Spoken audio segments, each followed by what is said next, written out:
I'm Erin with Gwinnett County Public Library. And this is my friend Brainy from Gwinnett Building Babies Brains. And tonight, we have a special story time for you. You ready, Brainy?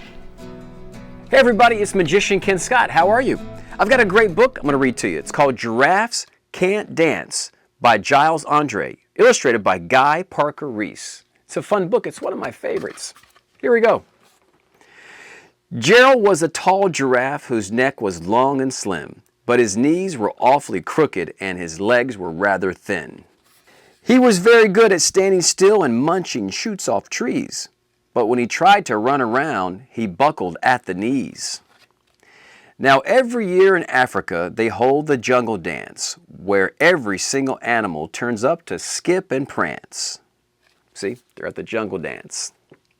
And this year when the day arrived, poor Gerald felt so sad because when it came to dancing, he was really bad.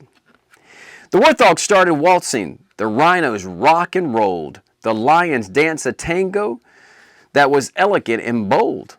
The chimps all did cha-cha with a very Latin feel.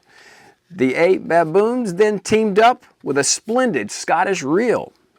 Gerald swallowed bravely as he walked toward the floor, but the lions saw him coming and they soon began to roar. Hey, look at clumsy Gerald, the animals all sneered. Giraffes can't dance, you silly fool. Oh, Gerald, you're so weird. Gerald simply froze up. He was rooted to the spot. They're right, he thought. I'm useless. Oh, I feel like such a clot. So he crept off from the dance floor and he started walking home. He never felt so sad before, so sad and so alone. Then he found a little clearing and he looked up in the sky. The moon can be so beautiful, he whispered with a sigh. Excuse me, coughed a cricket who'd seen Gerald earlier on. But sometimes when you're different, you just need a different song. Listen to the swaying grass and listen to the trees. To me, the sweetest music is those branches in the breeze.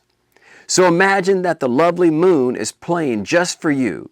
Everything makes music if you really wanted to. With that, the cricket smiled and picked up his violin. Then Gerald felt his body do the most amazing thing. His hoofs started shuffling, making circles on the ground. His neck was so gently swaying, and his tail was swishing around. He threw his legs out sideways, and he swung them everywhere. Then he did a backward somersault and leapt in the air.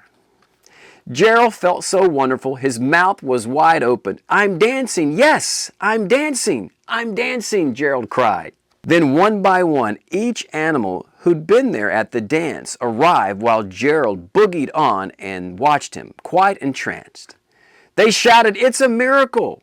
We must be in a dream. Gerald's the best dancer that we've ever seen. How did you learn to dance like that? Please, Gerald, tell us how. But Gerald simply twirled around and finished with a bow.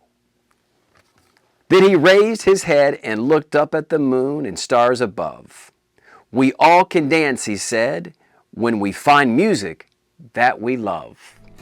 The end. That's a fun story. I hope you liked it. Wasn't that a great story time, Brainy? We'll see you next time. Good night, Gwinnett.